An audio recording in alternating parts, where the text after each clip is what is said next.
Hello, Guardians. Welcome back to Tower Casuals, the Destiny podcast. I'm one of your hosts, Corey Derrigan. Alongside me, as always, is the man who has a mission to space, Josh Finney. Oh my god, I'm tired thinking about how tired I'm going to be. This is it's really cool. Like really cool shit's happening. Starfield went live like 30 minutes ago. I had enough time to get through the like quick little intro quest, the mining laser, and then you design your character. I literally just finished by designing and naming my character when Corey was like, "Hey, I'm ready." I'm like, "Oh shit, okay." So the game is on pause in the living room because I'm afraid to turn off the Xbox right now. Yeah. It took me 15 minutes to get in because everybody is just slamming it. Yeah.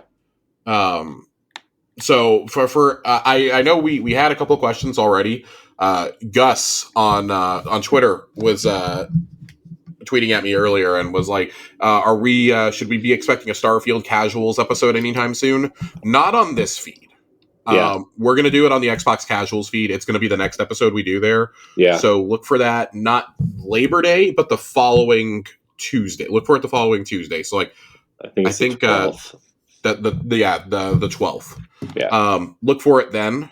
We'll have had almost 2 weeks with the game by that point. Mm-hmm. My hope is that I'm starting on New Game Plus by then.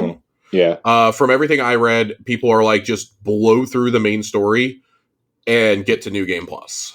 Yeah. So I'm going to save a lot of the side quests and a lot of the factions until then. Yeah. I think it was Tom Warren over at The Verge said it took the main story, just him beelining that took like 25 hours. So that's pretty hefty for a main quest. Yeah, I think who was talking? Maybe it was Gene Park said he blew through the campaign in like 21 or something.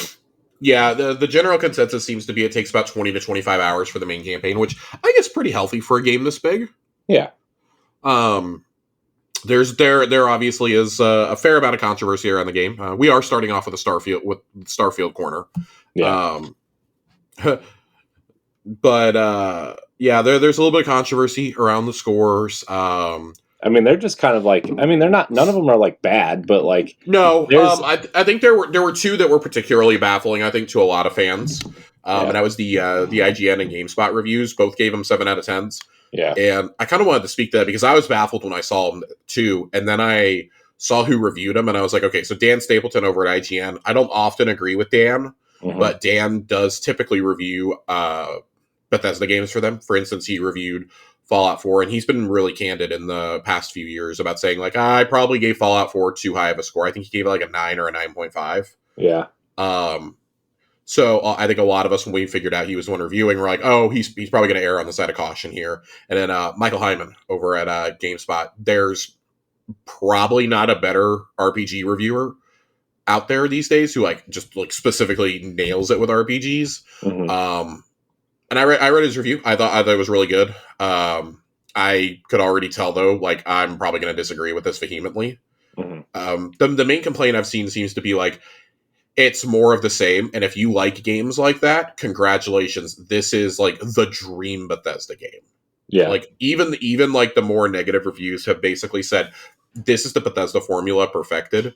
Yeah. The main complaints I've seen have come down to the UI, apparently an extremely slow start to the game.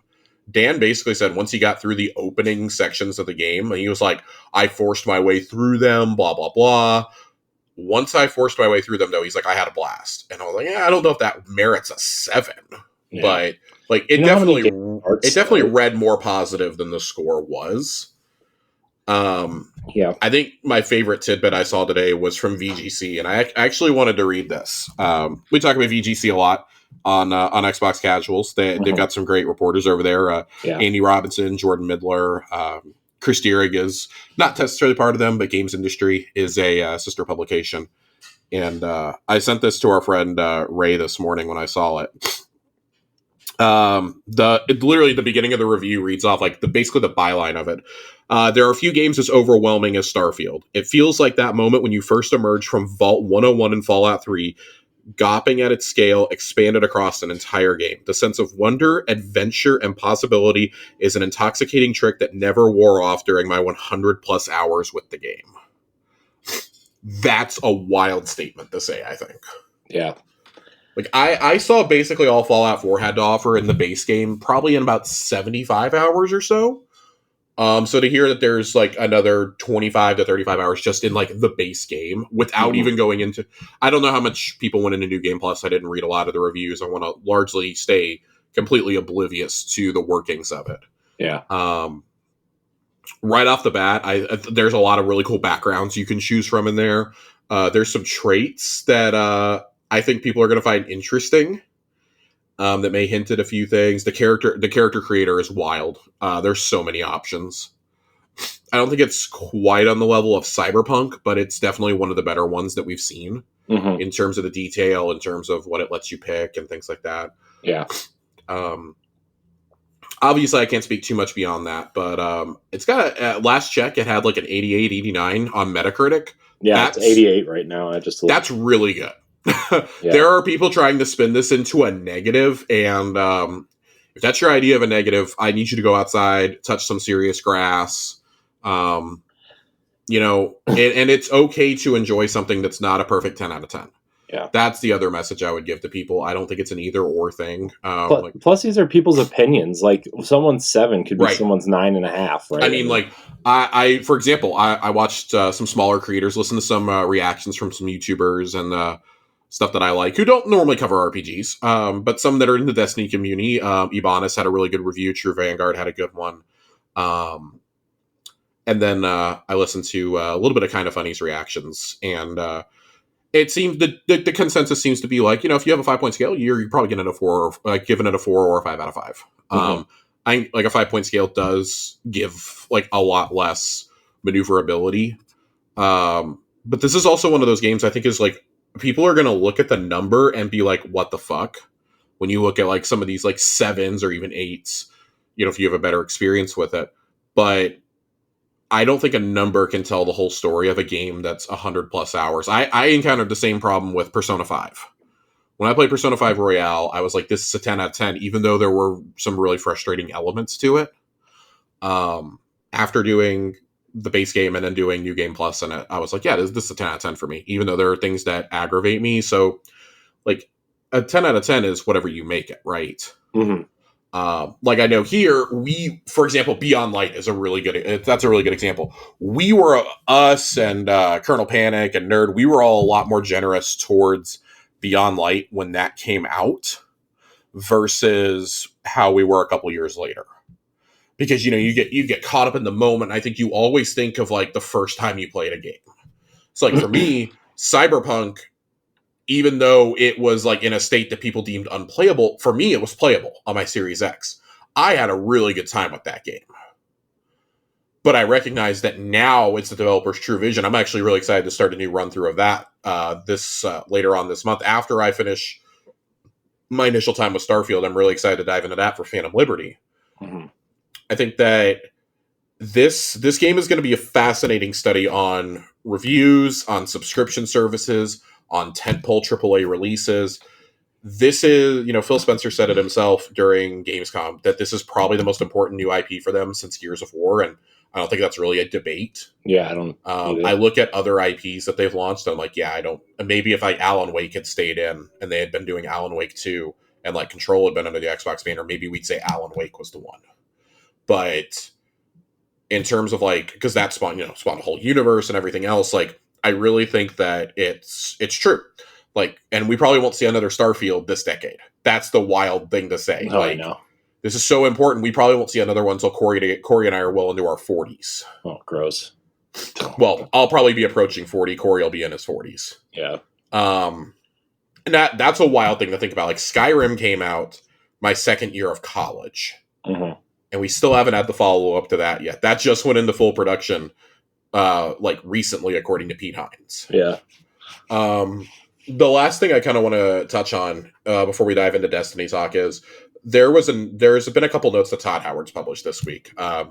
one to to Bethesda employees and Xbox employees and Microsoft and stuff in general. Just, saying, I can't believe we finally got to make this, blah, blah, blah. Kind of recounting the story of how he pitched a game to Robert Altman back in 2013 and got him to sign off on it.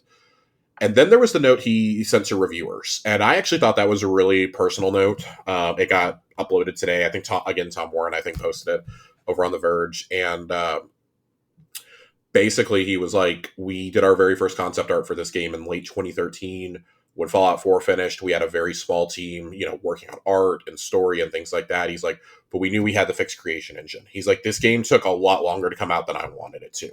And he was very blunt about that. Like, I wanted this game out sooner. With the implication is that first they had the fixed creation and they had to do Creation Engine 2 and also like 76 held them up.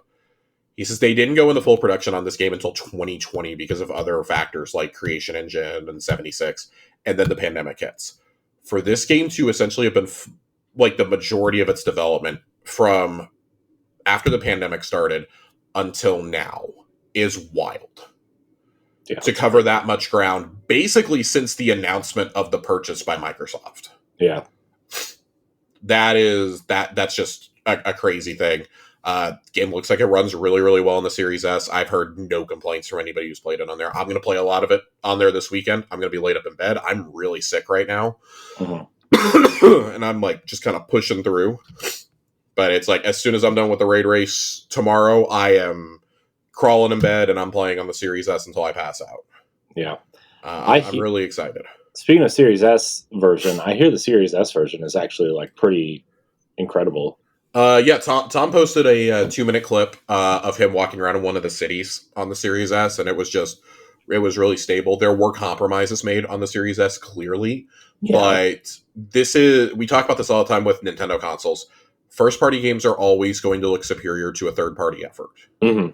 I saw some people trying to use this as like weaponizing this against Larian, and it's like, no, you don't understand. Like, first party is always, they're going to have the internal tools, they're going to have the internal developments. Don't forget, this game was delayed by 10 months. Yeah. I actually strongly suspect, one, I don't think it was feature complete, but I think a lot of the work done in this calendar year, in 2023, has been making sure it just fucking works. Yeah. Like, you have a game that has 1,000 different planets. You have space stations, you have pirate ships out there, you have asteroid belts, you have all this other stuff that has to work. And Bethesda games keep track of every item in the game. Mm-hmm. Like, that is just as cumbersome as what Baldur's Gate 3 is trying to do. The problem with Baldur's Gate 3 is you're trying to do that double on split screen. Yeah. So, like, it is no small feat that this game is running as well as it is. It seems to be, from everything that I've heard, I've talked to a couple people who got to review it. They have all personally said that this is the most polished Bethesda game. Mm-hmm. And they feel that a lot of that is because they only had to focus on Xbox and PC. Yeah. Even Todd has said that. Like, us developing only for this ecosystem made it a lot easier. And Pete Hines said, like, if we were developing it for other consoles, this game would not be out this year. Yeah. Straight up, we would not have met the September release. This would have been a 2024 game. Yeah, he said that during the FTC hearing.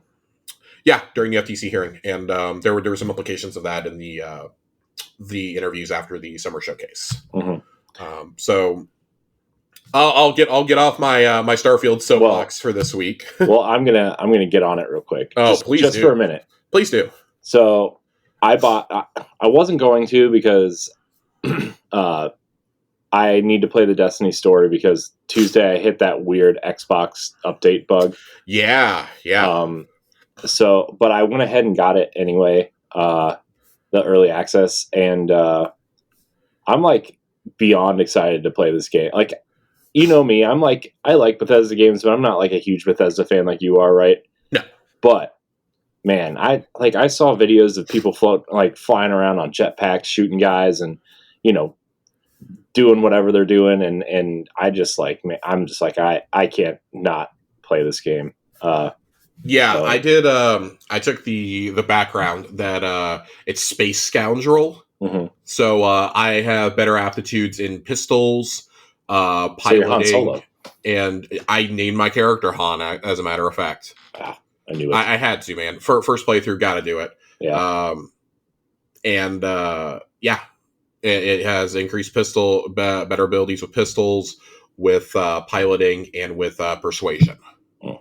So, and that's very much a me character too.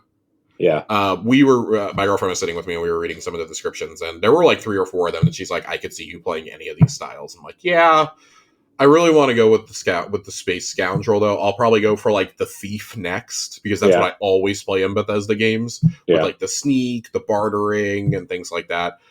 For my first playthrough though, I want to play a little more aggressively. Yeah. So really put the combat systems to the test here, and then refine it for my New Game Plus. Yeah.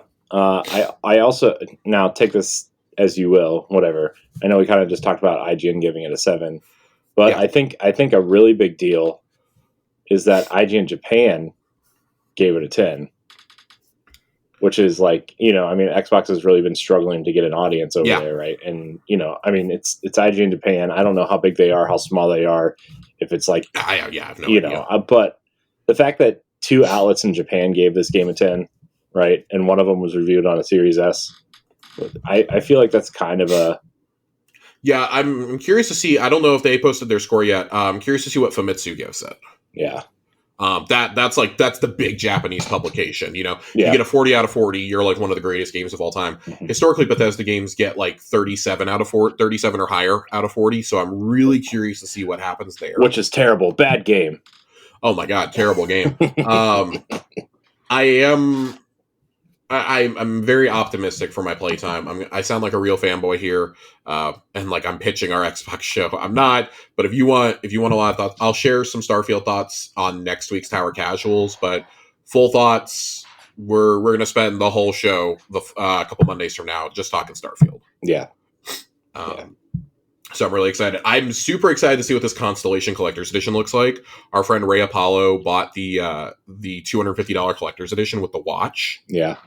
And I'm going up there to visit him in a couple weeks to check it out. So we'll talk about that in a later episode towards the end of September. I think we'll circle back to that. Because if it's really cool, they restocked them on Amazon. I may have to like find 200 something bucks, even though we've had a lot of car bills this week. May have to like be like, can I get this for Christmas? Can you just like put it away because it looks really cool? Yeah. But it does look cool. I like the case it comes in. The way the case opens is so cool. I was watching videos of that earlier from Danny Pena. And then the last thing I'll say, the main menu music, the main theme is instantly iconic for me. Yeah. It's the same theme. You've heard it at the end of the couple Starfield presentations they've done with like the like really like low horn and stuff. That is an instantly iconic jingle to me. So I'm very excited. Yeah. So, yeah. But Corey, do we have any final thoughts before we get to the Destiny? No, I'm excited to play it, and full thoughts, like we said, like a week and a half on Xbox Casuals. By the way, shout out to all the people who are listening to Xbox Casuals. I was not expecting that. But it's shout out. But it's time for Destiny. It is in fact time for Destiny. Sorry, we've been having some family things going on this week. In addition to me being super sick, I'm actually like really behind. I gotta get this TWAB pulled up. We do have some TWAB tonight. Yeah. By the way, not much. By the way, Sea of Stars, while you're pulling that up, pretty good too. Hit me on the other Star game that we have. I haven't been able to start it yet. Yeah, it's I played like the first hour of it. It's okay. Another game that starts slow. There's like a 10-minute sequence where you're not even listening, you're reading some guy called the Archivist talk about the history of the world and all that stuff, and like basically setting up the story of the game. And I'm like, okay, come on, let's go.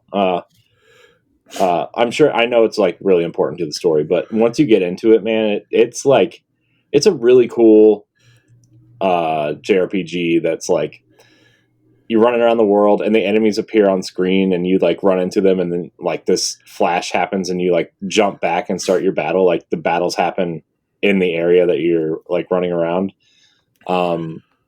It's really cool. I think the art's really cool. I think there's a lot of diversity in the environments and the abilities that you kind of learn throughout the journey, and some flashback stuff.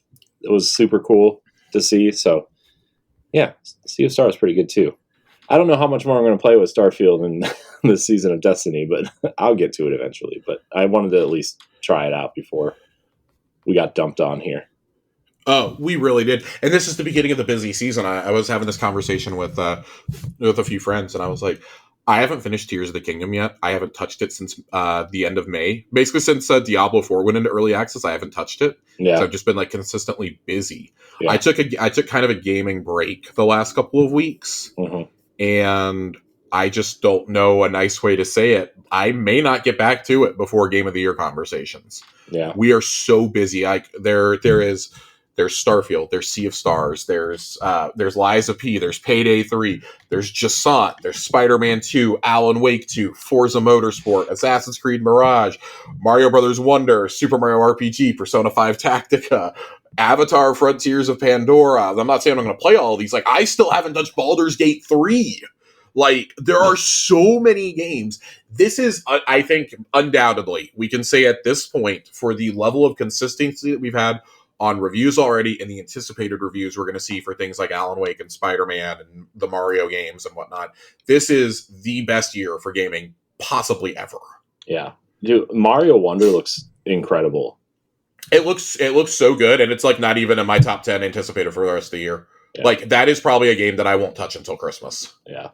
Because we'll probably buy it at Christmas and like play it with my stepsister. But I'm excited to play it, but yeah. It looks really good. So, but guys, we promised you a Destiny show. We've got a Destiny show. I promise. We have a lot of questions from you guys. We have a killer cutscene to discuss a little bit of that I will attempt to discuss in my haziness. And we got a TWAB. We got a raid race to talk about. Going to be just kind of a short, sweet, and to the point show tonight. Yeah. You guys gave us like 16 questions. No joke. Yeah. So I want to make sure that we hit those. We got a lot of really good questions in there. But let's jump to it. By the time you're listening to this, chances are contest mode is up. I know a lot of y'all listen on Fridays on your commute to or from work. Contest mode does go live at 12 p.m. Central. The typical things, of course, 1790 power to be at the cap for all encounters. And to give servers room to breathe, no bounty or weapon crafting progress for combatant kills below boss tier within Kingsfall and Crota's End while contest mode is enabled.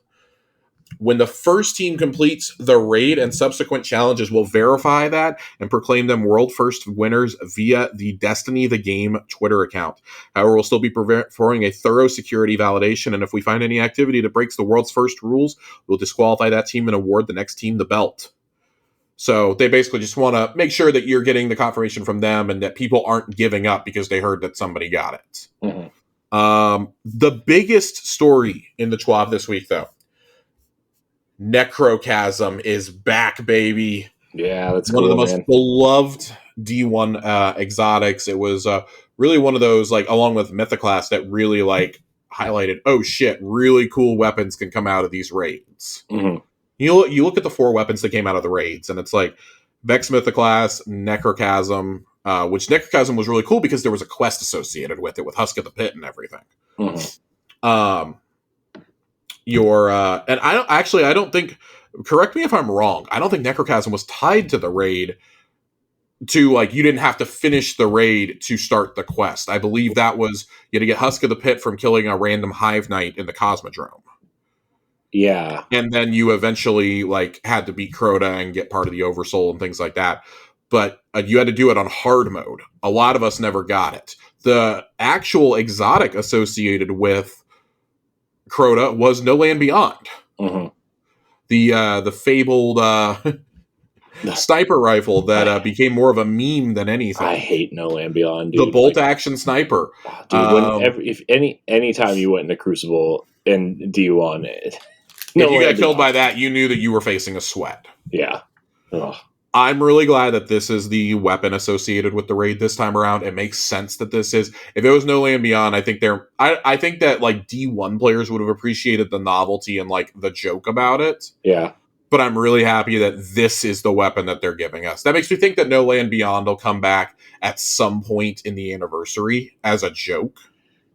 Yeah. Considering they've already said we're going to get Red Death, Kovstov, and Dragon's Breath all back. Yeah. Dude, I can't wait for Red Death. I loved Red Death. We're going to talk about Red Death later on. We have a question about it tonight. Yeah. But Necrochasm is really cool here because it's going to be tied to a quest line this time. So it's their first raid exotic that's been tied to a quest since Divinity. Mm-hmm. And this is not one of those where, you have to go pick it up and you have to do these steps beforehand with it like Divinity. This is you cannot even pick up the quest until you've finished Crota's End once. Yeah. But what they're going to do is, this is really cool, and this is definitely a way to get people into the raid race. I think they knew, like, with it being Starfield Early Access, there's a Diablo extra XP and a double XP and double gold weekend going on right now as well. I think this was their way of saying, hey, we've still got really cool shit going on in Destiny. Mm-hmm. And I know a few people are kind of upset because this made them like either change plans or they'd made other plans. Just like, it's Crota, we'll do it whenever. Now they're like, what the fuck?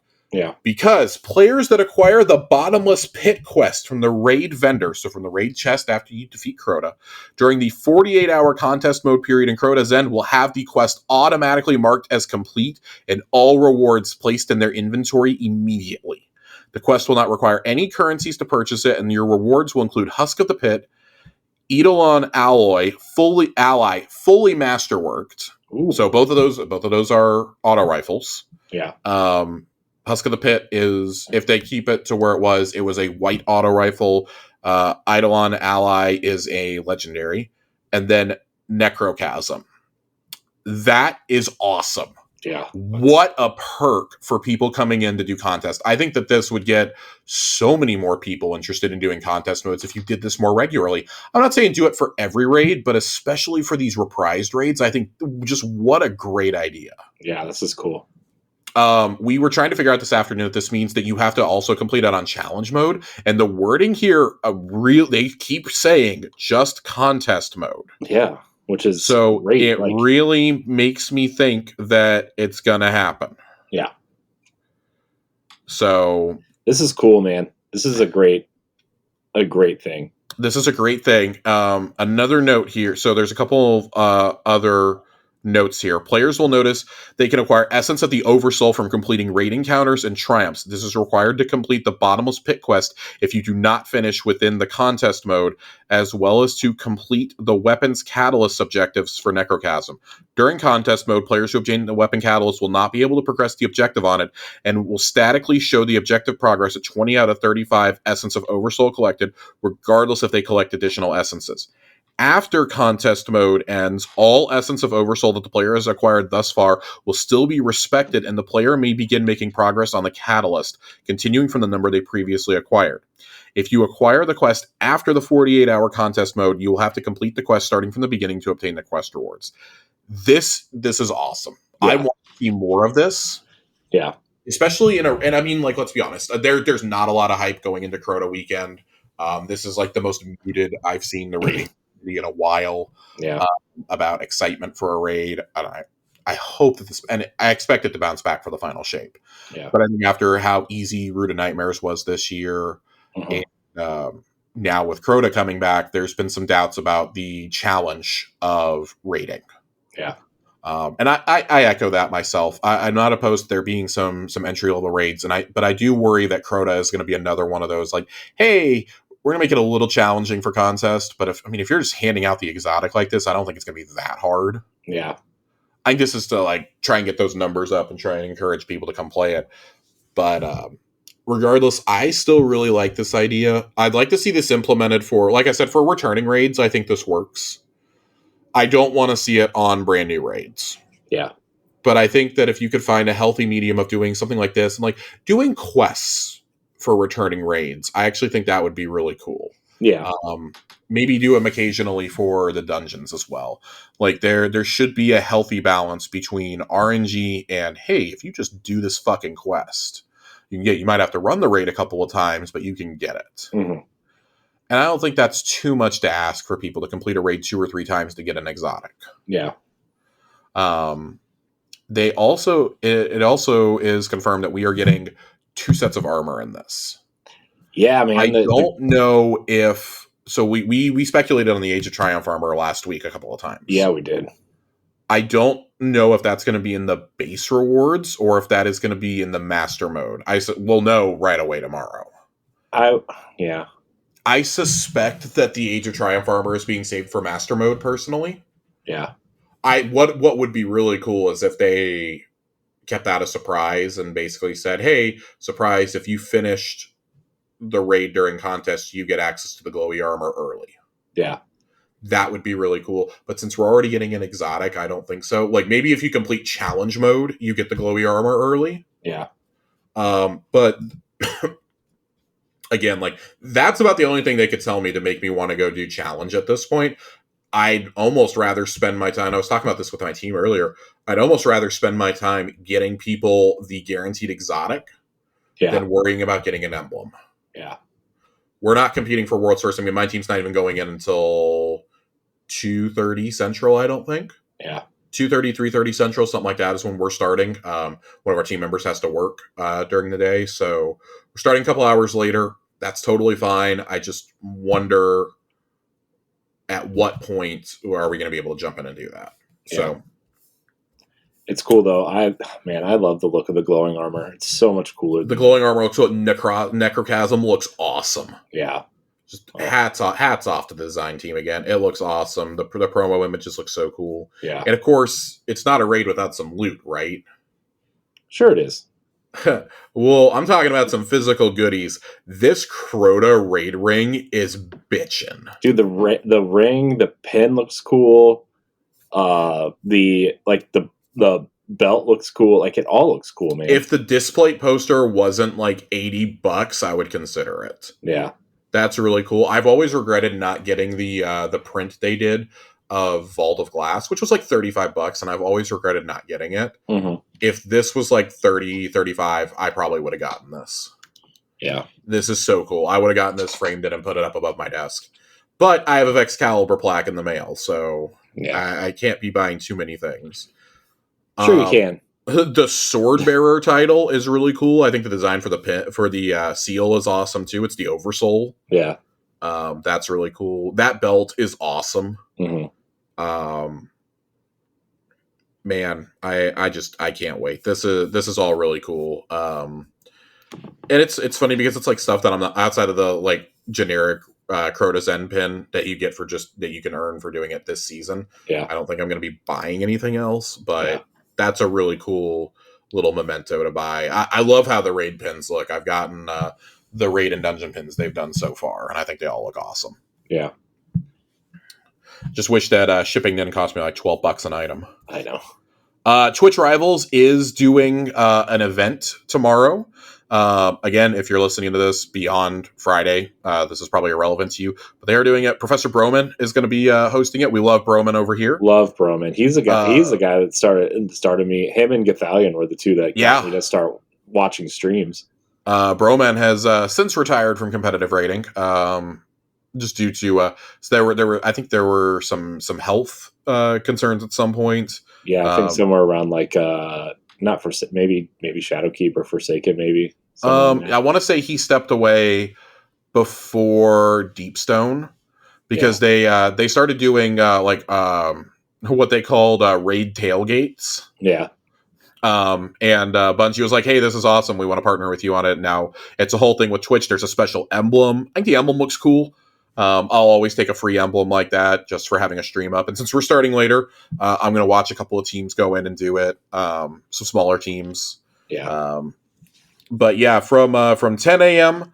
on September 1st to 10 a.m. Pacific time on September 3rd, you can earn this by tuning in for 2 hours on the Twitch rival channels or one of the approved participating streamers on a page that they have there. Some of the ones that you watch, of course, Datto, Frostbolt, Astacross, Grenader Jake, Fallout Plays. I will personally be watching Fallout, most likely. Mm-hmm. I like Fallout, and of course, Datto has long been the person that I go to for raid guides on week one for helping and teaching people. So excited for that. Corey, are you excited to go back to Crota? I mean, kind of like. I mean, I think it's safe to say that Crota's our least favorite D1 raid. But I'm kind of excited to see like this whole hive story kind of come together, and in terms of like all the hive raids are back, and like all the hive gods are like kind of happening. Almost all the strikes are in D2 also. Like we're really just missing Fogoth. Yeah. We're missing Fogoth, we're missing the Dark Blade, and that's about it. Yeah. But I mean the Dark Blade is now the Light Blade, so like right. And Omnigul has been turned into something else. I don't remember. Yeah, but I'm excited to see how they change up some of the stuff. If they do, I'm excited to see like, hey, they fixed the bridge. Maybe they added another encounter there, or maybe there's like this whole other section. Maybe they added at some point, or I don't know. I'm kind of intrigued to see, and just kind of better take your Gallahorn and nobody let you play. No, I'm just kidding. But it's yeah, I'm kind of excited. Crota was the one, probably the second most played raid for me in D1, just because we were trying to get that moments of triumph and trying to get the flawless raider. And so it's worth noting Bungie did send us they did send out an email today regarding Crota and your Crota memories from D1. With your first completion date, your total amount of clears, your carries, community clears, 93 million community clears of D1 Crota's End. Wow. And then if you acquired Necrozm and the amount of final blows. Yeah. It says I only have 8 total clears of Crota's End, and I know that I did it more than that. So I don't know how funky this is. Yeah. But I definitely had more than that. And then in terms of carries, I feel like I had more than that. But it's all good. You said we got this today? Yeah, it went out like maybe 2 hours ago. Oh, 4 hours ago, excuse me. It went out 4 hours ago. Okay. I will also say you can see the emblems that are going to be available tomorrow for the Twitch rivals for Crota's End during contest mode. Earned by completing Crota's End. I assume that's just a generic emblem. And then 10 Guardians to their first Crota's End clear. It's that one's really cool. It's one of the lamps from the Underdark. I think all these emblems look pretty cool. But yeah, I'm not going to kill myself to get that contest mode emblem if I don't have to. Yeah. I think that genuinely the regular Crota's End emblem looks way cooler. Yeah. But super excited for this. I'm a fan of Crota. It's the most nostalgic raid for me. That's really where I started wanting to like raid every week. Even though I think Vault and Wrath, even though I've never truly cleared Wrath, I've done all the encounters. And Kingsfall, of course, I think are all much better. Crota's End has a lot of memories for me. That was always something that we low manned. Yeah. It was just fun. Yeah. It was just fun. That's kind of where we would just jump in and shoot the shit at reset. So yeah, it was I'm excited to be back. It was also like the raid where you were like teaching your friends who hadn't really played Destiny before. Yeah, it was a great intro raid. That's a good point. It's worth noting this was the first raid that they had finished. As the stories go, Crota's End was actually done before Vault of Glass was finished. Which is kind of wild to think about, but originally Crota's End was supposed to be part of the base game. Yeah. So I guess it makes some sense. Oh my gosh. First clear was, was January 9th, 2015, and I have 11 clears. Which these stats are definitely buggy. Yeah, this is a little low. That's fine. But that's okay. That's fine. We all know the truth. Yeah. Corey, let's shift to another mode that you and I really like. Iron Banner is back. Yeah, and the scout rifle's there too. Iron Banner returns next Tuesday, and it is supposed to be the Fortress game mode type. The 2 weapons here So week 1 is going to be Fortress. The second week, which is the week of October 10th, is going to be Control, and the final week, which is November 14th, is going to be Fortress again. I like that they spread these out finally. Yeah. And we're not getting like 2 in with 1 week in between. Right. This is really nice. So I'll actually get to participate in this weeks 2 and 3. I'll actually be participating. Yeah. Because I'm not playing this week outside of just some reset shenanigans. Mm-hmm. The 2 weapons coming back: Guiding Sight, which is a high impact scout rifle. It's going to be Strand. Yes. Some of the perks that can roll on this bad boy, and this is a Nadir weapon. So if you haven't looked at the Nadir Foundry, which is the new Foundry for this season, some really cool stuff. Same with the wild card perk on the Cassioid weapons. Cassioid, of course, is the one that made Telesto. Yeah. In game. But some of the perks that can roll on Guiding Sight include Demolitionist, Moving Target, Perpetual Motion, Tunnel Vision, Hatchling, Kill Clip, Cascade Point, and Precision Instrument. And then Point of the Stag is the Arc Precision Bow coming back. This was when they first attempted to do a Iron Banner Pinnacle weapon back during Season of the Worthy, and then they just never did it again. Yeah. You've been able to buy this thing from the kiosk for forever for dirt cheap. Mm-hmm. But I'm actually pretty excited about this. I like some of the traits that can roll on this. So some of them are No Distractions, Archer's Tempo, Slick Draw, Elemental Capacitor, Vorpal Weapon, Precision Instrument, Golden Tricorn, Dragonfly, and of course it comes with the Wild Card Origin trait. I'm very curious. The wild card trait, if you haven't seen it, spawns little mini Telesto bolts, basically. Yeah. So we got a whole foundry doing this bullshit now. Jeez. Great. I got a pulse rifle last night with that on it, and it is wild. It's a 340 stasis pulse rifle, and I'm really enjoying it. It's a lot of fun. Nice. So yeah, both of those are back. Interested to see how this scout rifle performs. I didn't really care for it the last time Guiding Sight was in the game.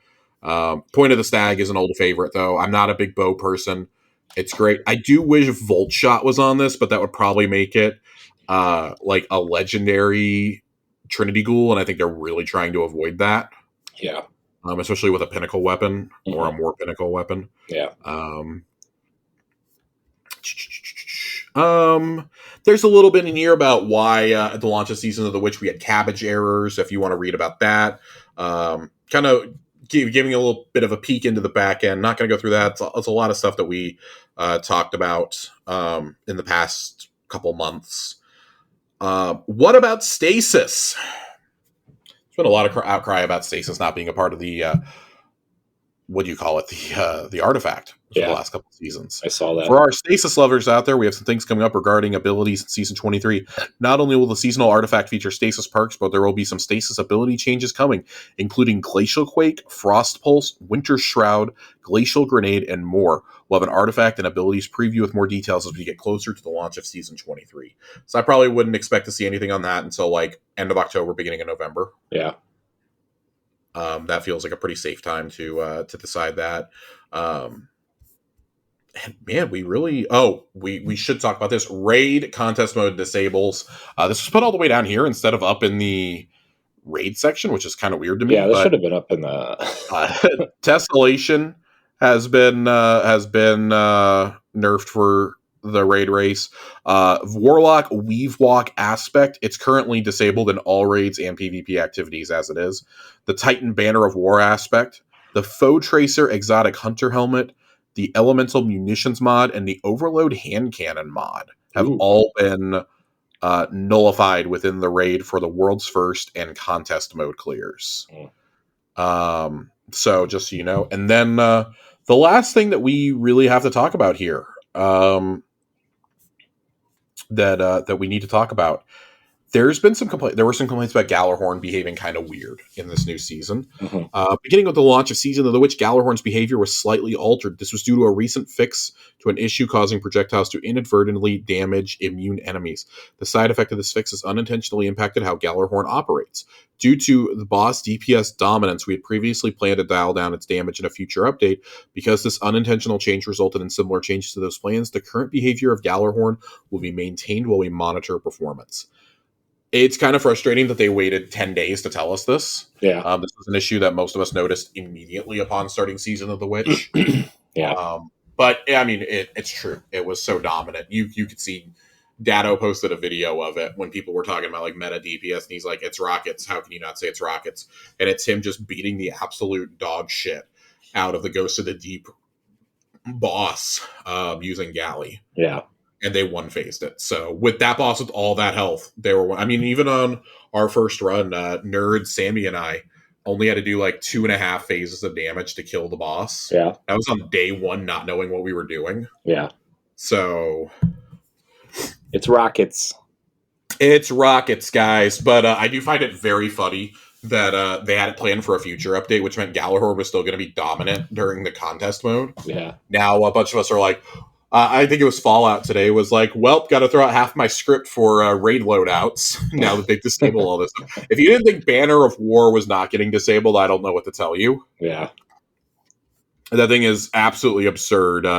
John was running it the other night, and I just could not believe it. Yeah. That's it. It's a short, sweet, and to-the-point Schwab tonight. Yeah. It's good, though, because we have a lot of questions. We have a shitload of questions. Let's talk a little bit of story before we move to the questions. Yeah. So you have not had a chance to play this week's story. Correct? I didn't play it, but I watched it. So I wanted to be caught up for the show. Yeah, we had some pretty important revelations here. It was a lot of dialogue this week. Yeah. We had a cutscene explaining the sword logic and kind of what Eris is doing. I know we've had some questions in the past on the sword logic. That is probably the best resource to go to if you don't want to watch like an hour-long Bife video. That's kind of like sword logic for dummies in like 2.5 minutes. Yeah. And I think it's one of the best of those like sketched out cutscenes that they've done. The artwork at the end of Eris receiving the tides is just bone chilling. Yeah, it's nuts. It's a thing. So highly encourage you to go watch that if you haven't watched it. There's some great dialogue between Eris and Drifter, and Imaru drops some previously recorded dialogue from Savathun and Xivu Arath into our laps. Yeah, basically saying, I don't know if Savathun would want you to see this, but you should hear it. You should know what you're dealing with. Yeah. And it's Savathun and Xivu Arath talking right after the death of Oryx. And Xivu wants to take revenge and this and that. And Savathun's basically like, well, that makes you, he died because he was weak according to your logic. This makes you a heretic if you go to avenge him. Yeah. Showing Savathun was definitely already over the sword logic by that point. Yeah. But she kind of goes further. If you're listening to some of the dialogue during the Altars of Summoning, Amaru basically says if Xivu was smart, she would have teamed up with Savathun 8 eons ago because the Witness wants to win without bloodshed. The Witness wants to win without war. Yeah. Essentially. And that's a problem when you've got a god that requires war tithing because of her worm god. Yeah. You have to feed the worm constantly. And that's part of why, the Savathun had the murder battery set up in the Dreaming City. Yeah. To get around that pesky little, footnote. Yeah. So I think that's setting up a bunch of questions for where does this season go from here? We're 2 out of 7 weeks in. There's obviously a lot more to come. At what point do we start getting concerned about Eris and her role in all of this? And is there anyone who can kind of help guide her along that path? Because Ikora's never been there. Yeah. As we saw in the lore this week, I would read it. It's still encrypted. I'm going to have to just start screenshotting stuff. Yeah. And uploading it to my computer. But Elsie takes this very personally that we are allowing Eris to do this. Because in the dark future, Eris turned into the Witch Queen and destroyed the tower, killed Ikora, etc. Yeah. She led the assault on the tower. Yeah. And so Elsie just remembers all that because she was in that dark timeline, she's forced to kill Anna. Yeah. Anna becomes a servant of Eris. Yeah. So it makes sense. We're seeing some of these character motivations play out and whatnot. And, with each week of the story, we're getting closer and closer to, the events of the final shape. Mm-hmm. Which it's not directly tied to the story for this week, but on that note, Joe Blackburn did an interview with PC Gamer this week, and it seemed to indicate that there's going to be 7 main missions in the final shape, and then there's going to be one that will only unlock after the raid. I don't think this means you have to physically do the raid to get the final mission. Yeah, Rather, what I think this is going to be is similar to how the Dreaming City was unlocked after the world's first Riven completion. Yeah, I'm I expecting have that too. a very strong feeling that's what's going to happen here. Yeah. So I'm a little curious to see how they handle that. Yeah. But that's supposed to be like the grand finale. I can't imagine they lock the grand finale of the Light and Darkness saga behind you having to do a raid. Yeah. No matter if Fireteam Finder is in the game or not, I really can't imagine a scenario where Bungie does that for an expansion, but not for the end of a 10-year storyline. Right. Yeah. So I'm curious to see how all this plays out because each week brings us closer. We don't know how many weeks of story is going to be in season 23, but we've got 5 weeks of story left here. We've got 1 dungeon still to come, and then whatever story is next season, and that's it. Yeah. We're on the precipice here. Like, is there a possibility that we deal with Ziva Wrath this season? Like, I think we have to start considering that with how Eris is talking about, like, she is vengeance and this and that. Like, is she going to be the Hive God of Vengeance? We're going to talk about Ayat later on in the lore corner. We're going to go to the Books of Sorrow. We're going to go into Destiny 1 lore here. Ooh. But it's one of those things where, like, I can't really say where I think we're going to go because, like, the Books of Sorrow are very complicated. That's why I always refer people to go watch Bife videos or Mylan videos on it because they have taken the time to sit down and understand, like, just what the fuck is going on here. Yeah, Bife has put out a ton of videos lately. Like, Bife has just been an absolute monster here at the beginning of the season. And he says he's going to get into a more regular rhythm after Crota comes out.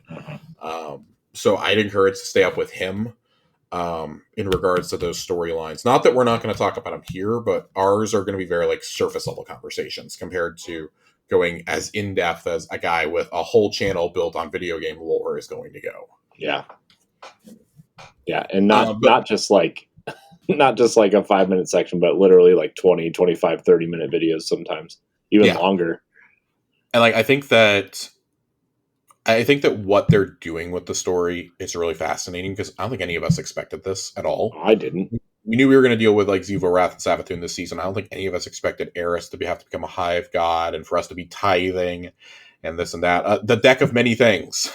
Yeah, it's real. The attunement system is really cool for Savathun Spire. It adds a whole new level of interactivity, and I think there's going to be more secrets. There's areas you can't get to yet, even with the correct attunements. Yeah, that they're clearly going to unlock throughout. Last night, Johnny, Joe, and I did a legend Savathun Spire. It gave us 800 rep for the season. Oh wow, really? That was wild. And there's no darkness zones until you get to the boss. Yeah. As long as you draw the correct boss, aka the one without the shriekers, you're okay. God, the shriekers, man. You can kind of just like hang out in the corner. Yeah. But no, I'm enjoying the challenge of the season. I'm enjoying the activities. I am happy that like the activities aren't like, oh my god, like I love these. I have to be doing these. Like I feel like I can do my like 1 or 2 a week of them. Yeah. And then just kind of go back to doing what I'm doing outside of Destiny because there's so many other things to play right now. Like I'm glad the story is still so engaging. Yeah. But I can come in, I can do my reset day of Destiny. And then if there's something like Iron Banner or like, Trials is going on, then okay, I'll pop in maybe for like an evening of PvP in the weekend at some point. Mm-hmm. I'm feeling pretty good otherwise that like Bungie, for all their faults, really like does seem to respect our time when it comes to like core storytelling beats. Mm-hmm. Like, oh, you don't have to go grind this out for like 10 hours a week to get the story. Nope, like an hour and a half is what we ask. Now, if you want the red borders and shit, get ready to grind. Yeah. But you want to just do this other stuff, cool. And like the reusing of content, I think, has also been good early on in the season. We're already reusing the lost sectors from the Throne World. Yeah. And new secrets there. And for us to be able to be doing that stuff is really, I think that's really important to the health of the game. Now, if we could just like extend that to the playlists, we'd be a lot happier. Yeah. So, I don't know. Any thoughts on the story this week, on the Sword Logic cutscene? I know we're not really going over it just because, like, I think this is one of those very few cutscenes that, like, similar to the Witness one, like, this is one they need to put on that timeline, like, now. Yeah. They're going to have to put that on the timeline. Yeah. I mean, my only thing is, like, I kind of have more questions now than answers. I think. I mean, obviously it's week 2. We're not going to get the answers in week 2, but like I feel like I just feel like I have so many questions about Air specifically now. Yeah. Like, are we like going to somehow maybe travel down at least part of the dark timeline? Are we going to have to like fight her at some point? Are we going to have to like bring her back down from, it's just, that's the only thing I have really, but it's just, it's crazy, man.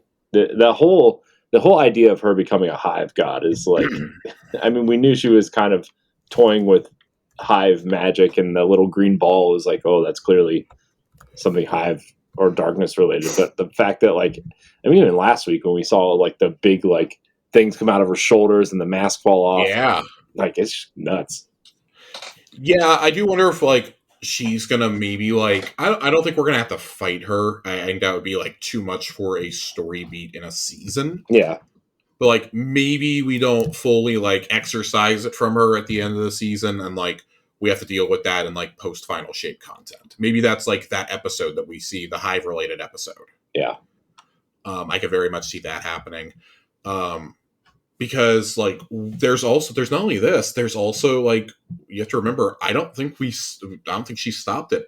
Sloane is slowly being taken. yeah, I don't think her story is over quite yet. Like, who knows how that's going to play into, Asha's the one that steered us here in the first place. yeah. So I'm kind of curious to see how all that plays out. The messages that we're getting through the radio station are more important than ever.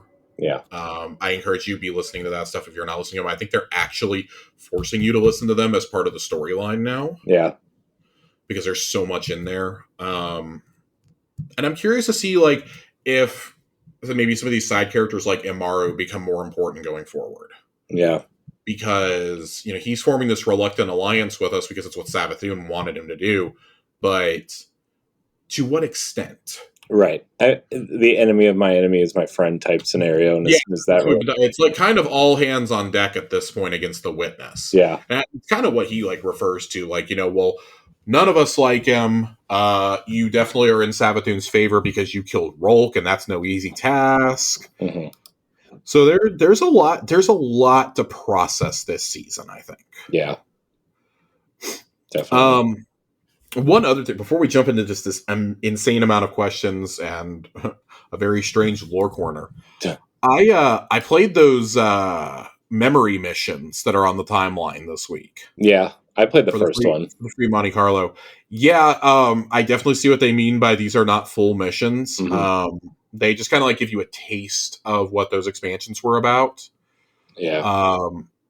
It just made me really bummed that the Forsaken storyline isn't there to play through anymore. Mm-hmm. That's all that it did for me. I do think it gives a good idea of what Cade was like, though, between the cutscenes that take place before and after it. They do give you the full Cade's Last Stand cutscene during it. You actually get a surprising amount of that mission there, but it's so easy. Yeah. It's like it's a joke, right? Yeah. The Beyond Light one is like discovering stasis powers, like you get to play around with them, and then the Throne World one is just kind of like fucking around with Deep Sight. Yeah. It's kind of like teaching you like some of the core mechanics of those two expansions.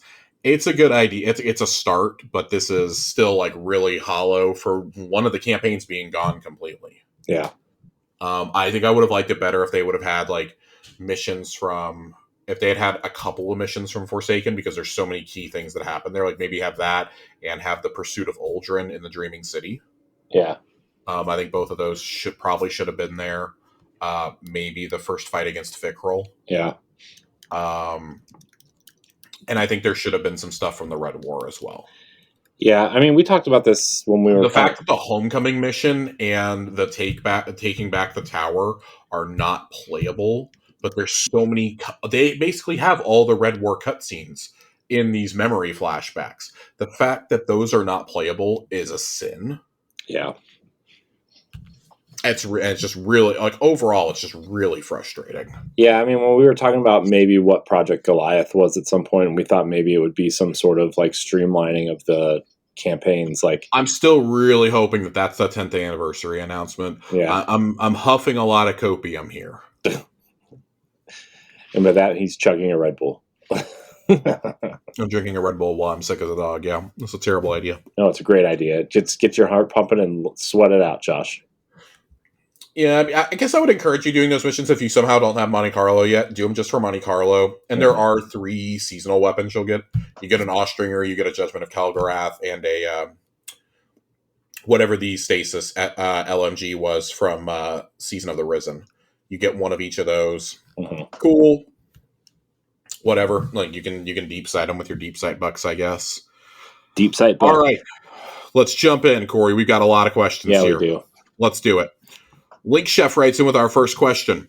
I'm curious what would happen if we threw on some backseat game dev hats on you both and let you run. So let's start with this. If you got to design a seasonal activity, what would it be like? What enemies would you choose? What story theme? What vague mechanic would you use to facilitate gameplay? It's a big question, so feel free to be as general as you want to be. I'm going to let Corey think on this one. Oh, I have one ready. Oh, you have one? Then go ahead, by all means. Yeah. I thought you would need some time. No, I kind of skimmed these questions earlier, and I gotcha. wanted to be ready because last week I wasn't ready for one of them, and then I just didn't have an answer. But yeah, so this one I would take. Speaking of like the timeline thing, we know Rise of Iron is not represented at all on this timeline. And so what I was thinking was some sort of like, I don't know, either flashback mission or brief mission. Maybe not a flashback, but some sort of mission to kind of show what Siva was. And because obviously we're not getting it at all now. And the only kind of Siva weapon we have is Outbreak Perfected. But maybe this would be a way to bring in another Siva weapon or something if you grinded it out or if there was some sort of mission attached to it. But I'm thinking of the mechanics of the final boss of Wrath of the Machine. Okay. Not the same type of thing. I mean, you could run it by yourself or with maybe it's some sort of I think you would have to dumb it down to where 3 people could do it. I think 3 to 6, but like not as punishing as that was. Yeah, but like the boss would have like the boss of this encounter would have the same mechanics as that, and like, okay, you guys have to stand here and one person goes left, one person goes right, one person kind of stays in the middle, and you kind of take down these shields, and then once the shields are down, these balls pop out and you got to throw the ball into the hoop, if you will, and that will take the shields down from the boss. I think that would be super cool. And then kind of getting there, you know, I mean, maybe it's like some sort of spliced Elixir or whatever the boss, maybe it's a giant captain, who knows. But getting there, like maybe you would go through some sort of Warmind shelter thing that was hidden in the Plague Lands or whatever, and kind of go down and make your way through there. Maybe there's a sub boss, maybe there's, you know, big splicer boss, like sub bosses or whatever. That would be my answer, I think. And you use that ball mechanic to kind of get through, like, you know how a lot of the strikes kind of teach you, or not strikes, but encounters in dungeons and stuff teach you the mechanic of the thing, and then the last encounter is usually the hardest. That's kind of how I would design an encounter. So I want to borrow a page from the Sundial. I really like the concept of the Sundial. I just don't like that there were only like 2 variations of it. Mm-hmm. I think the Sundial, so I'm going to start with the Sundial itself. I think that's a really cool way to go back to like old events that we've done. Like, I think it would be really cool if you could have variations of events that we've done in the past. So like, instead of just one generic mechanic, it's a bunch of different ones. So like, I'd like for one to open up to the time that the Vex tried to invade the city in the Elixir Quarter. One open up to a random encounter in the Menagerie. Yeah. One open up to maybe like a Vex overload from the Black Garden. Mm-hmm. I think that would be a really cool way to experience past events without having to have those events in the game full time. Yeah. And that the rewards you would get from it would be associated with the respective seasons. And that'd be really cool. It'd be basically like Dares of Eternity but a seasonal activity. And kind of goes beyond a seasonal activity. This is something I'd like to see added for like an anniversary event, maybe. Yeah. Like you could update it over time, like maybe like every season or two, you rotate out the events that are in there, and it keeps the loot pool kind of fresh and flowing. That's my thing. Like you would be able to get the best of the story themes. You'd be able to get and like you could do a 3-person or a 6-person one. Like you have a 3-person one where like, oh, you have to go do part of an expunge, or you have to do, part of a Savathun Spire or something, or part of a deep dive. Like there are cool things you can do here, I think, if you use the sundial as just like this kind of like goofy peek into the past of Destiny. And it's not even goofy. Like, it's a very real thing. Like, the last city almost got destroyed over it. We saved Saint with it. Like, there are so many opportunities that you could use with this. Like, you could even use the sundial as, like, a machine to, like, be able to experience past stories of the Guardian and, like, go back to the campaigns that we haven't been able to play. Like, there's so much shit you can do. Bring back the sundial and bring back Mercury. The end. Yeah. Tiger Jesus writes in, do we get to use Red Death's bayonet when the exotic comes back? 100%. There's no way that they're not going to let you use that. It's on an exotic. The animation is already there because of Monte Carlo. They're going to let you. Yeah. That's my guess. Yeah. It might not be there right away, but it'll be there. Yeah. I also wonder if it will be like a alternate perk or something that you have to trade something out to use that. Possibly. I don't think so. I think it'll probably be tied to a catalyst. Yeah. Just like personally. And then Tiger Jesus also asked, will we see legendaries also get bayonets? I'm going to say no. Yeah, because I think if you're going to use that, I think that would almost make some legendaries too powerful. But I mean, I guess you could do that because you can technically shoot projectiles out of your glaives. So here's my devil's advocate answer for why I don't think it should happen. Mm-hmm. I think that it should not happen because that's more of an exotic thing. I think multifunctionality is an exotic thing. I think when you're using legendaries, you need to choose. Do you want to use the AR or like Pulse or whatever? Or do you want to use Stabby Stab and go use the Glaive? The Glaive has the 2-in-1 functionality, like you said already. It's balanced pretty fairly, I think. Mm-hmm. That would be my suggestion. Like, you probably just want to keep it as that. Like, until we start getting like better exotic Glaives, like leave that as an exotic perk, I would say. Yeah. Because have you seen how much damage the Monte Carlo bayonet does? Yeah. It does an absurd ridiculous amount. Yeah, I would personally do that. Yeah. Andre writes in, do you think at the end of the season Eris is actually going to be the big bad due to going crazy with power? I'm going to go no. Yeah, I'm going to say, I mean, I'm not going to take it away that she might be like some sort of hive god by the end of this season or next. Yeah. But I think there's going to be some sort of like story reason or lore reason, like she's a guardian turning into a hive god, not just a regular hive or human or whatever, right? I think that's going to be able to like control how she, she's not going to become some sort of overpowered super hive god, right? Or at least a bad one, right?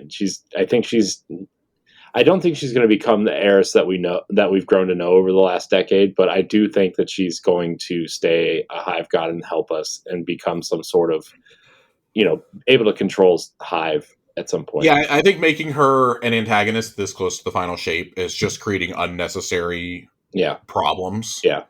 We have so many other things that need to be resolved at this point that would probably shake my faith a little bit in Bungie storytelling if they did that. Yeah. I'm not saying that she can't be an antagonist in the future, but as for the end of this season, I'm going to go with no. Yeah. I'm going to say if she does, it'll be post-final shape. But I really do feel like Eris' story is truly at an end. Yeah. I do think this is like we're writing the final chapters of it right now. Yeah. I also wonder if like the power that she absorbs might kill her at the end at some point. That's personally my theory. Mm-hmm. Is that I think, because I mean they're trying to make her strong enough to fight Zivo Wrath, mm-hmm. and Zivo Wrath is fucking huge. Yeah.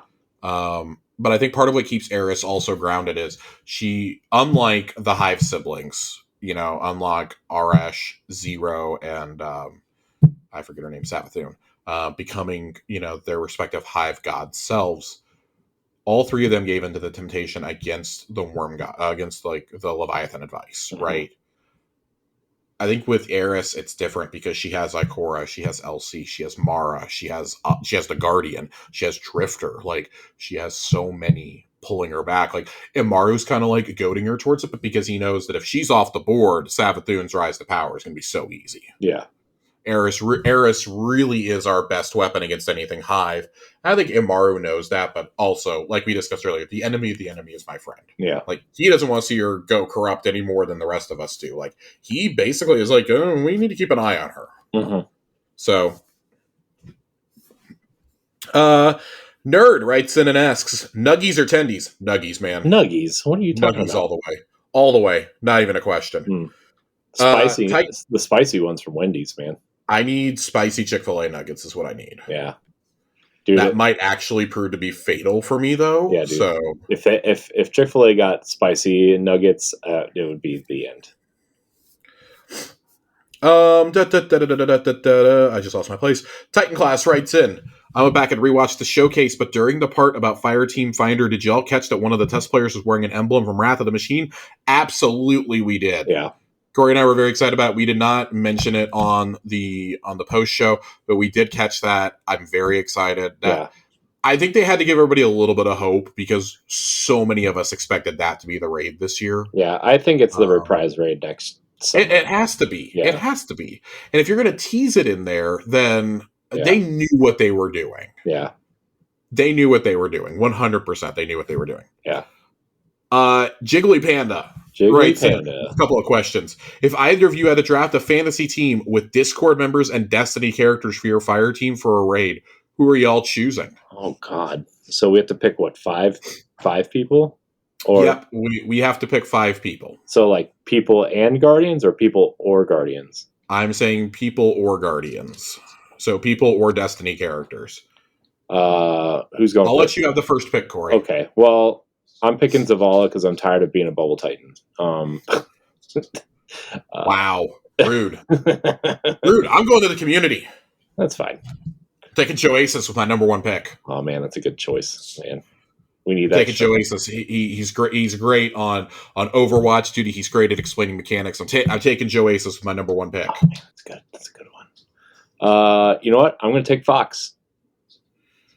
Wow. Rude. I know the strategy here.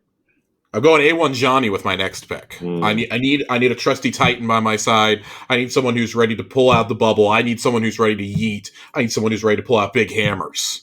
Yeah, man. Big moments, big plays. Yeah, it's big shoulders. I need A1 Johnny. Man, that's a good one. Man, 2 more picks. Let's see. I am going to pick. Let's see. I have 2 Titans, so I need some sort of other type of character. You can't run 6 Titans. I mean, you could. I mean, we did. It's frequently a triumph for these raids. We did it for King's Fall last year. Oh man, you know what? I'm gonna take Nerd. You take Nerd, okay? Yeah. He needs the Wizarding Warlock himself. I do, and he's also pretty decent at call-outs and pretty decent. Yeah. You hear this slander, Nerd? Look, Nerd, you're great. We couldn't be here without you. Don't let anybody fool you. Don't let Josh bring my compliment into a downer. Okay. This isn't a 7 out of 10 for Starfield. Okay. I'm going Nerd. I'm gonna venture into the Destiny verse for my next one. I need a Warlock on my team. You do. Okay. So I'm gonna take the most powerful conjurer in the Destiny universe. I'm taking Mara Sov. Ooh, interesting. I'm taking Mara with me. She's gonna be a great leader. We're gonna get in, we're gonna get out. She's got no time for bullshit or dilly-dallying. The downside is she doesn't have a ghost, but she's so powerful. I don't think I need a ghost. No, you don't need a ghost. I feel like I need to venture back into the Destiny verse now. What do I have? 2 Titans, did I say? It's me and Zavala. And let's see. I have a Hunter. I have a Warlock. You know what? I'm going back Titan. Going back Titan. This is your last choice, by the way. Is it? Oh yeah, Yep. because they said pick 5. Yep. He gets a 5. Okay. I'm going Titan. I'm going some Saladin.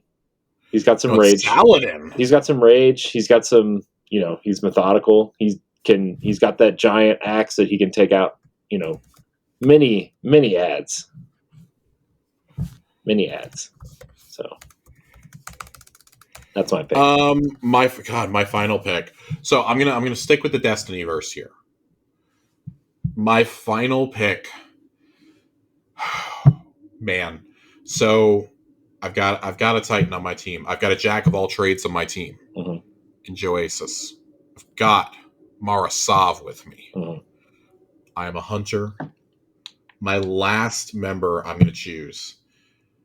I feel like I need one more jack of all trades here. I need one more guy who can do just anything that is asked of him, regardless of what that may be. You're not picking Lord Shax. Picking Saint 14. Ooh, that's a good one. The man. actual Saint 14, not Saint 14 in the Discord. Sorry, I love you, buddy. I'm taking Saint 14, the bubble extraordinaire. It's true. Should have picked him. Man. Yeah. Give me a bench guy. If you had a guy on a bench, say somebody is sick. Say somebody comes down with a horrible case of the flu, like some of us may or may not have right now. Who would be a guy off the bench? Oh man. Do I want someone serious who's going to take this raid seriously, or do I want someone that makes me laugh? Or that's up to you, buddy. You always need that one guy, You need a glue guy. You need like your motivator. Yeah. You know who's a good motivator? You know who's always positive, always slinging one-liners in the Discord? Crow? No. Oh, in the Discord? Yeah. No. I think I'm gonna put Ronnie on the bench. Oh, Ronnie. Okay. He's the sixth man. He's always cheering you on. He's always. It's true. It's true. Yeah, I'm gonna pick Ronnie. I'm gonna stay in the Destiny verse. God help me. I'm gonna go because we never specified if they had to be living or dead. Ooh. I'm going Cade 6. Yeah. Well, we don't know if he's dead anymore. Yeah, I'm pulling Cade 6 off the bench. Nice. I want a jack of all trades. I want a guy who's not afraid to throw down. I want a guy who's funny. Someone who's definitely going to bring the beer and popcorn. Yeah. I'm ready. So those are our fire teams that we would choose for raids. And then Jiggly Panda also asks us, recently listened to the 4th episode of Xbox Casuals. Great show. It's great to hear Josh rant about other games. I was wondering if you guys had any plans on making a PlayStation podcast like PlayStation Casuals. We do not. No, we don't have any other plans. We don't have time, first off. Yeah. Because we like to actually enjoy the games. There's Xbox Casuals is every other week because we want to be able to still enjoy playing games. Mm-hmm. And it's too much to dedicate. Corey has other shows beyond just these two as well. Yeah. And other obligations as a dad and, as a husband and things like that. Also, like, neither one of us is super passionate about PlayStation. Yeah. We have our PlayStations to play the exclusives, and that's about it. Yeah. Whereas, like, Xbox, we've both been, like, fully in the ecosystem for, like, 15, 20 years now. Yeah. By the way, did you see PlayStation Plus went up? I saw PlayStation Plus went up. That is gross. A 33% hike on all tiers. That's so gross, man. It's not great. I canceled my extra tier today, so whenever it runs out, it runs out. I'm thinking about canceling. I went in and canceled mine yesterday. I'm thinking about canceling the normal one. I won't sign up for normal either. Normal for $80 is a war crime. Yeah. That and the PlayStation handheld also went up. The streaming only handheld. Oh yeah. The Wii U gamepad for the PS5. Yeah, maybe we'll talk about that at some point. That's wild. That's gonna have to go in our the other side conversation. Yeah. Hail Hydra writes in. We know the first episode, the final shape, is Vex themed, aka Echoes.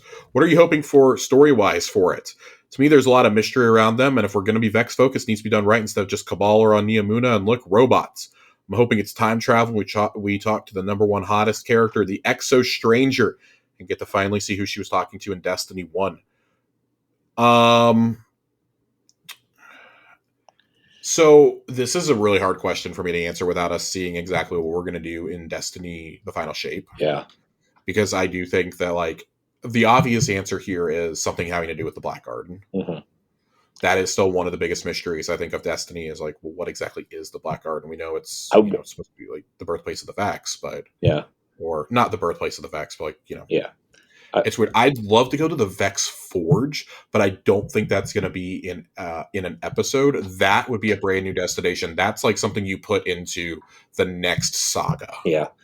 Yeah, because like that's really the only thing that we haven't resolved is the Vex stuff, right? Like, I mean, we are obviously allies with the Elixni and the Cabal now, right? Parts of them at least. And then it kind of looks like the Hive story. The Hive story is probably going to be over regardless after the Final Shape. It's any meaningful Hive story, I guess, at least. Until they introduce new storylines. There is. It does appear that there can be a Hive themed episode. Yeah. But I think questions like this are really hard. And it's not that I don't want to answer them. It's just that I think they're really hard to even speculate on until we know exactly what's going to happen next season and in the Final Shape. I expect the Vex to be first and foremost in the next expansion that we get. Yeah. They kind of have to be, right? Mm-hmm. The Vex, and you're exactly right. The Vex were kind of shoehorned in on Lightfall, but that's largely because they usually have two factions that you're fighting in these. Mm-hmm. And they've kind of run out of Cabal and Elixni bodies to throw at us at this point. Yeah. I would like to see more on the Vex. I think the Vex are like the most space magic-y part of this, because largely a lot of the Destiny Light and Dark saga has revolved around the Hive. Yeah. And I'm over the Hive at this point. Yeah. And I really hope that even if the Hive aren't like fully defeated, I hope that they just take a back seat for a while. Yeah. I'd like them to take a back seat. Them and the Taken, I need to take a pretty big back seat going into the next saga. Yeah. But I am really hoping that the Vex are front and center for that. Mm-hmm. And they also ask, would you rather do the carnivore diet for a month or go vegan for a month? I'm going vegan. Sorry.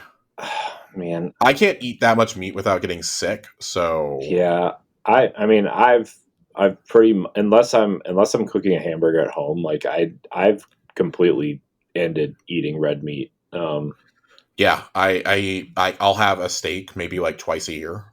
Yeah, and unless I'm having a burger, I'm not eating red meat. Yeah. So, well, tacos, I guess, but I don't know if that really counts. I don't really count that though. Yeah, I don't count if it's like ground beef. I don't really count. Yeah, personally. But yeah, I mean, man, I only eat birds.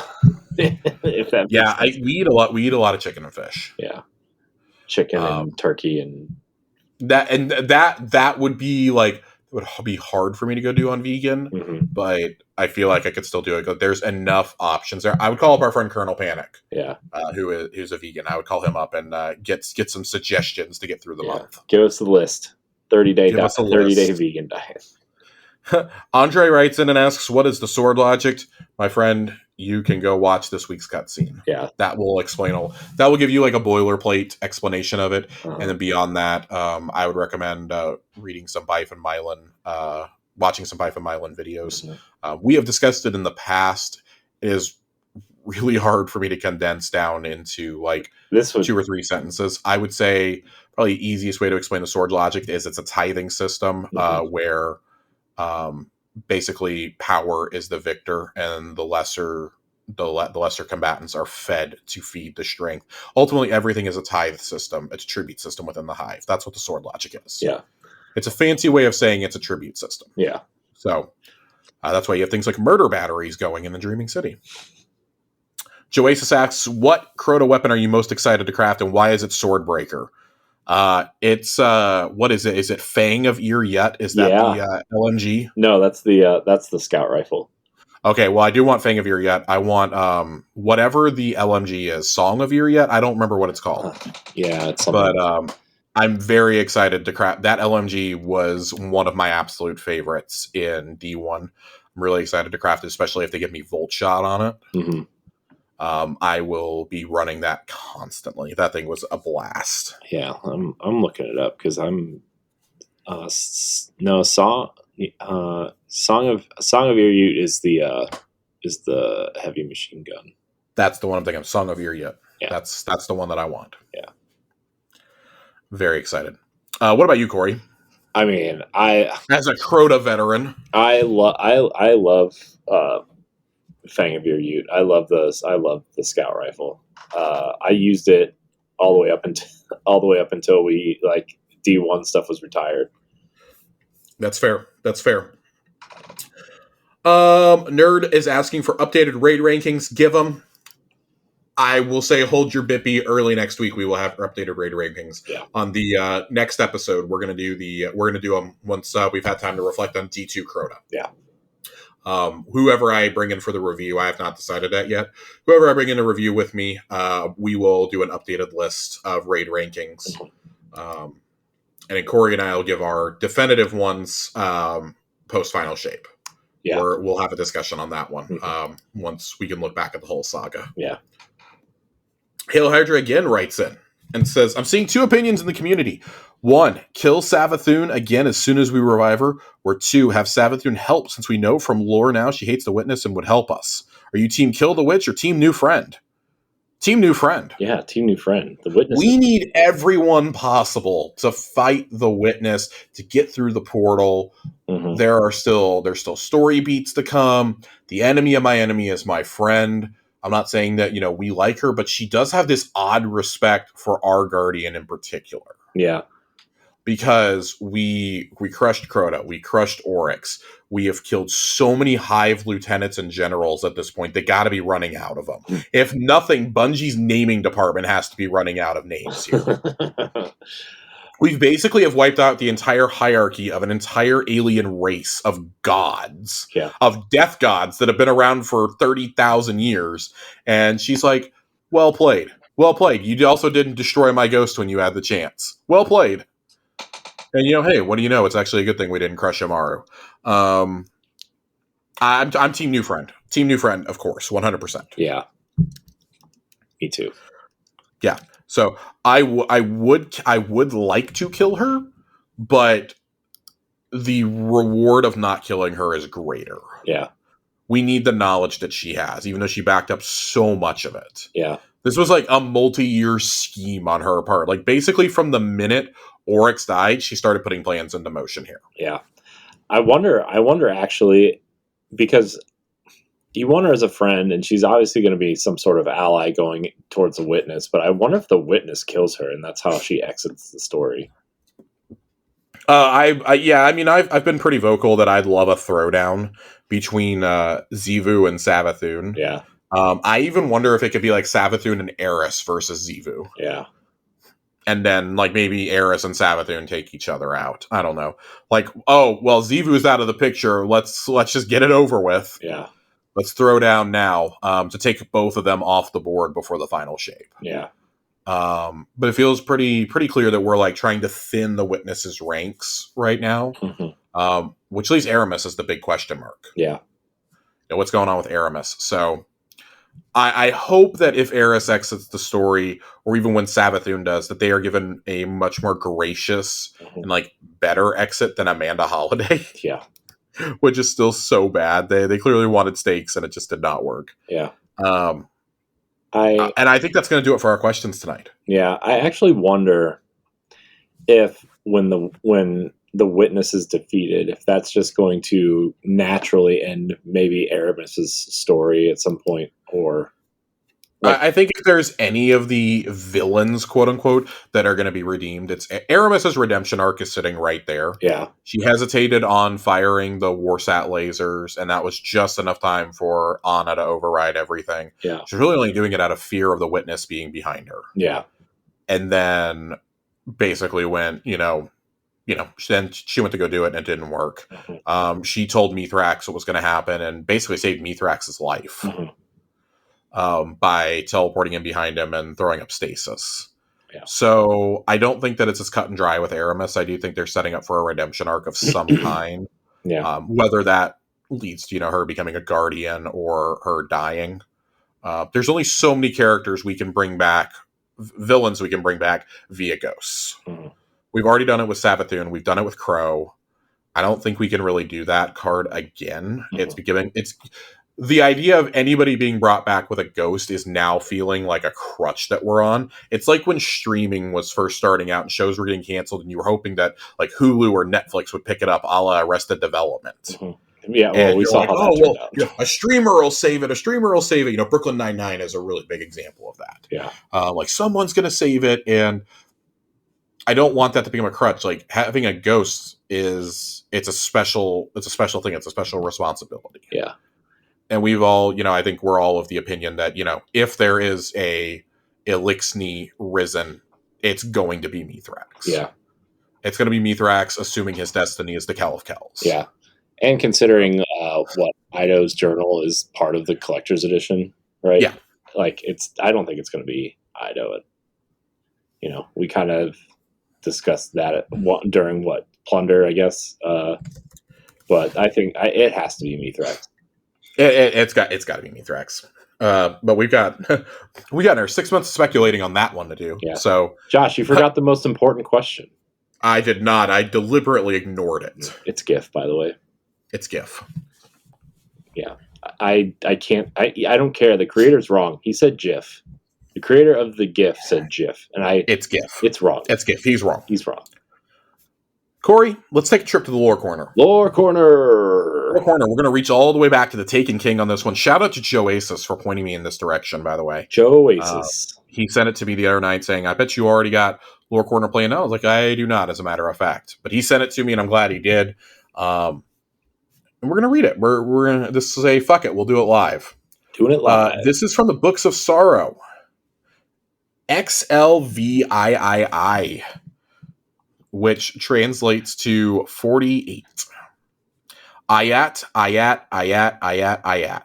Verse 5-6. Ayat. All is well. Ayat. What is at war is healthy. What is at peace is sick. My son Crota feeds me rich tribute. My lineages are strong. My worm is vast and satiated. And with that security, I can spend my time on study and communion with the deep. As I learn more secrets, my power grows. As my power grows, I use it to learn more secrets. Ayat. Let it be thus because it must. I wonder if my sisters have secrets of their own. If my power exceeds theirs, I may kill them permanently and subsume their thrones. But I think they have strength that they hide from me, developed in time of separation. Ayat.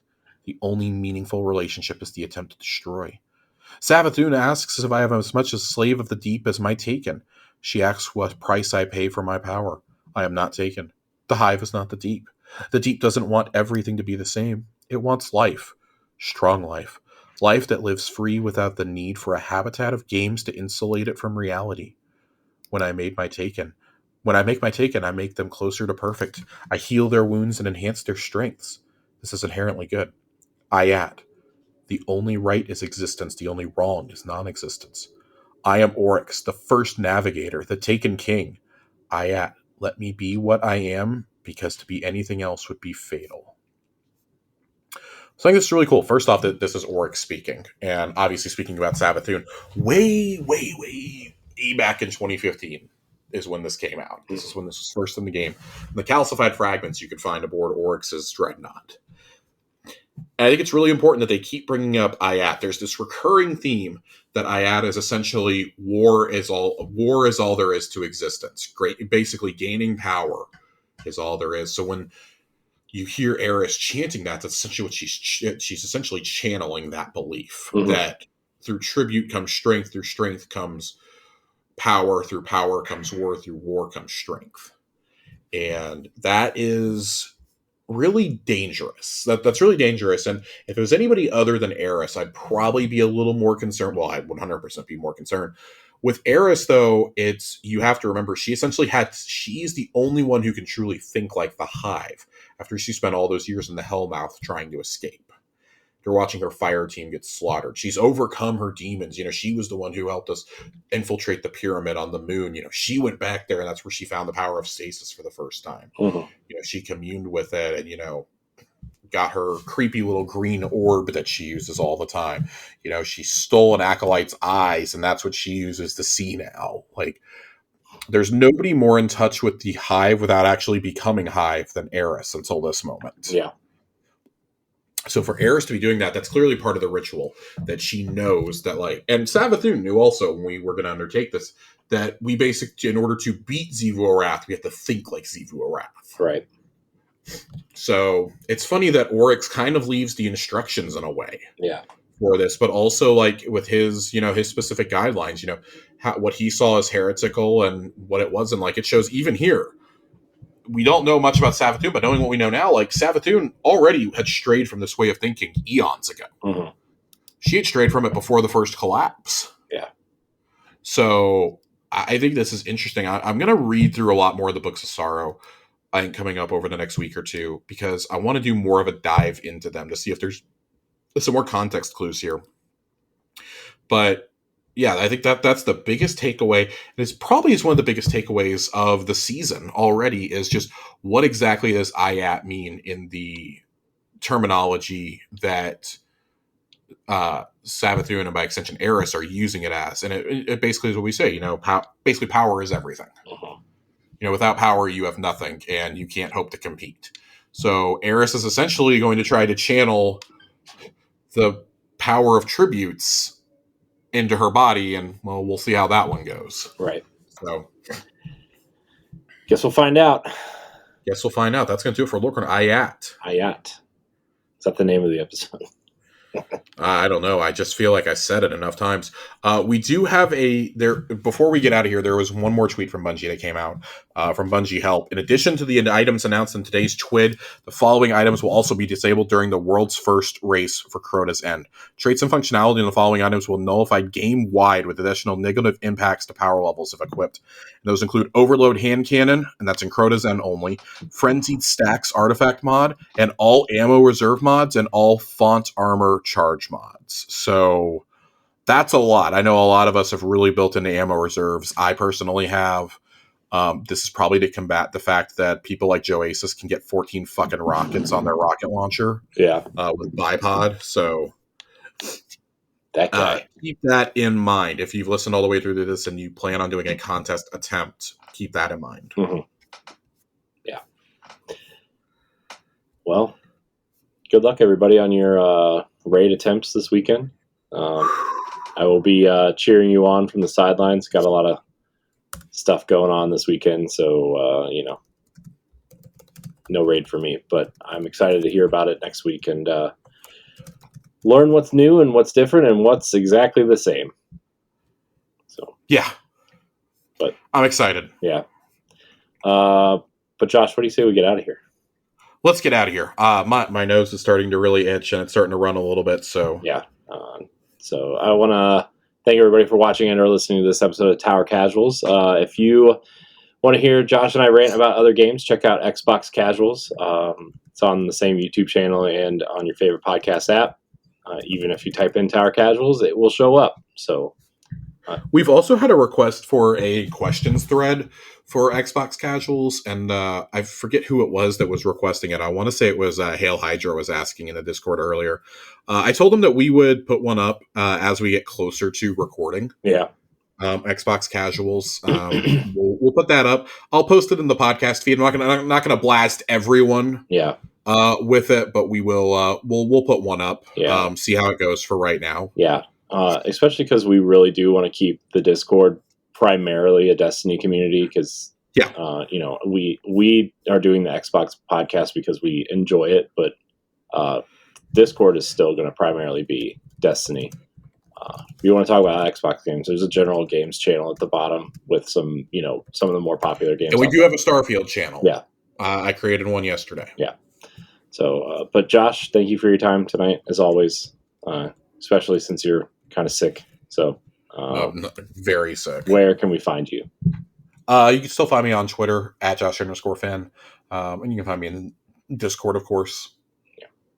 Yeah. You can find me at I am Corey HD on social media and Tower Casuals at Tower Casuals, Xbox Casuals at Xbox Casuals. If you feel like following, I usually just put everything through the Tower Casuals feed, though. Anyways, thanks everybody for watching and or listening. Until next time, we love you. Goodbye. Starfield time.